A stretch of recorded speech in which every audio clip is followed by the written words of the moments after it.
بسم اللہ الرحمن الرحیم۔ السلام علیکم ورحمۃ اللہ وبرکاتہ۔ اب حضرات کی خدمت میں آج 8 اچھی باتیں پیش کرنی ہیں۔ آپ حضرات ان 8 اچھی باتوں کو اپنے ذہن میں محفوظ کر لیں، ذہن نشین کر لیں اور ان پر عمل کریں۔ انشاءاللہ اس سے بہت زیادہ فائدہ ہوگا، بے پناہ فائدہ ہوگا۔ اگر آپ ان 8 باتوں کو اپنے اندر پیدا کر لیں گے تو انشاءاللہ بہت زیادہ فائدہ ہوگا۔ آئیے بتلاتے ہیں وہ 8 باتیں کون سی ہیں۔ نمبر 1، جب تم نماز میں ہو، جب آپ نماز پڑھنے لگو یعنی نماز شروع کرو تو اس وقت میں اپنے دل کی حفاظت کرو، یعنی اس وقت آپ کا دل صرف نماز میں ہو، اس کے علاوہ کسی اور چیز پر آپ کا دل نہ جائے، کسی اور جگہ پر وہ آپ کا دل نہ جائے۔ بعض مرتبہ ایسا ہوتا ہے کہ انسان نماز پڑھ رہا ہوتا ہے لیکن دل جاتا ہے کہاں پر؟ شاپ پر، کہ ابھی فلاں کام رہنا ہے، فلاں بھینس کا دودھ نکالنا ہے، فلاں جگہ پر جانا ہے، فلاں شخص سے ملنا ہے۔ بھائی ایسا نہیں کرنا چاہیے۔ جب آپ نماز میں ہوں تو پھر نماز کے اندر اپنا دل کی حفاظت کرو، آپ کا دل صرف نماز کے اندر ہی ہونا چاہیے۔ نمبر 2، جب تم دسترخوان پر بیٹھو تو اپنے حلق کی حفاظت کرو، یعنی جب آپ دسترخوان پر کھانا کھانے کے لیے بیٹھے ہیں تو اتنا کھائیں جتنی آپ کو گنجائش ہے۔ بعض مرتبہ بہت سے حضرات کیا کرتے ہیں کہ حلق تک کھا لیتے ہیں اور پھر پریشان ہوتے ہیں، بے چین ہوتے ہیں، طرح طرح کی ڈکاریں آتی ہیں اور پیٹ میں بدہضمی ہو جاتی ہے۔ اس لیے کم سے کم کھایا کریں، صرف اتنا کھائیں جتنی گنجائش ہے، بلکہ گنجائش سے بھی کچھ کم کھائیں، زیادہ بالکل بھی نہ کھائیں۔ اس لیے جب آپ دسترخوان پر بیٹھیں تو اپنے حلق کی حفاظت کریں۔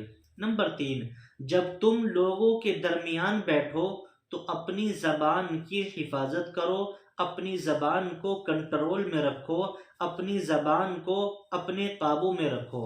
یہاں پر رسول اکرم صلی اللہ علیہ وسلم نے فرمایا کہ زبان کی وجہ سے بہت سارے لوگ جہنم میں جائیں گے، بہت سارے لوگ۔ یہ بیماری پہلے عورتوں میں زیادہ پائی جاتی تھی لیکن آج کل یہ بیماری مردوں کے اندر بھی عام ہو چکی ہے۔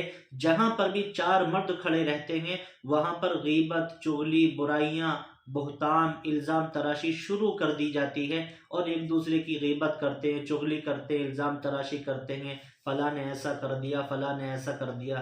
بھائی ان سب چیزوں سے بچنا چاہیے، اپنی زبان کی حفاظت کرو جتنی ہو سکے۔ نمبر 4، جب تم کسی کے گھر جاؤ تو اپنے نگاہ کی حفاظت کرو، اپنے نگاہ کی حفاظت کرو۔ آپ کسی کے گھر جا رہے ہیں تو اپنے نگاہ کی حفاظت کریں، نگاہ کو ادھر ادھر دوڑانا، فلاں بہن بیٹیوں کو دیکھنا اور ان کے اوپر نظریں ڈالنا یہ سب غلط ہے۔ اپنی نظر کی حفاظت کریں ایسی جگہوں پر جا کر کے۔ نمبر 5، موت کو ہمیشہ یاد رکھیں، ہر وقت موت کو یاد رکھنی چاہیے۔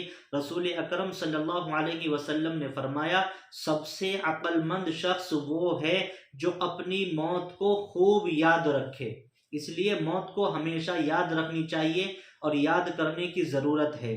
نمبر 6، اللہ تبارک و تعالی کو ہر وقت یاد رکھو۔ اللہ کا ذکر اور اللہ کی یاد آپ کے دل میں ہمیشہ رہنی چاہیے، ہر وقت رہنی چاہیے۔ اللہ کو ہر وقت یاد رکھنے کی ضرورت ہے۔ نمبر 7، جب کسی کے ساتھ احسان کرو تو بھول جاؤ احسان کر کے، کہ آپ نے اگر کسی کے ساتھ کوئی احسان کیا ہے، کوئی اچھا کام کیا ہے، اب اس احسان کو کر کے بھول جاؤ اور ایسے ہو جاؤ کہ آپ نے وہ احسان کیا ہی نہیں ہے۔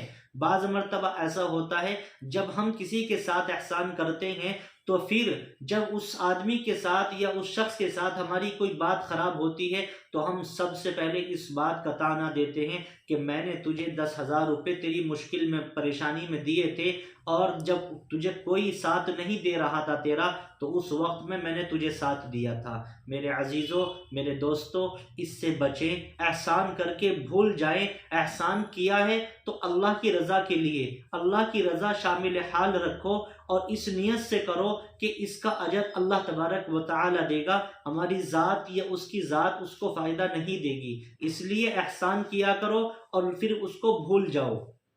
نمبر 8، کسی نے آپ کے ساتھ بدسلوکی کی تو اس کو ہمیشہ کے لیے بھول جاؤ۔ اس کے 2 فائدے ہیں۔ نمبر 1، جب آپ کسی کو معاف کریں گے تو اللہ تبارک و تعالی آپ کو آخرت میں معاف فرما دے گا۔ اگر آپ کسی کو معاف کریں گے تو اللہ تعالیٰ آخرت میں آپ کو معاف فرما دے گا۔ اور دوسرا فائدہ یہ ہوگا، جب آپ نظر انداز کرو گے تو انشاءاللہ آپ خوشگوار زندگی گزارنے والے بن جاؤ گے، یعنی آپ کی زندگی خوشگوار طریقے سے گزرے گی۔ اس لیے کسی نے اگر آپ کے ساتھ بدسلوکی کی ہے تو اس کو نظر انداز کریں، بھول جائیں اور اس کو معاف کر دیں، انشاءاللہ اللہ تعالیٰ آپ کو معاف کرے گا۔ اس لیے میں تمام دوستوں سے اور بہنوں سے گزارش کرتا ہوں کہ ان 8 اچھی باتوں پر عمل کریں اور انشاءاللہ اس سے بے پناہ فائدہ ہوگا۔ اللہ تعالیٰ سے دعا ہے کہ اللہ تعالیٰ ہم سب کو ان باتوں پر عمل کرنے کی توفیق نصیب فرمائے، آمین ثم آمین۔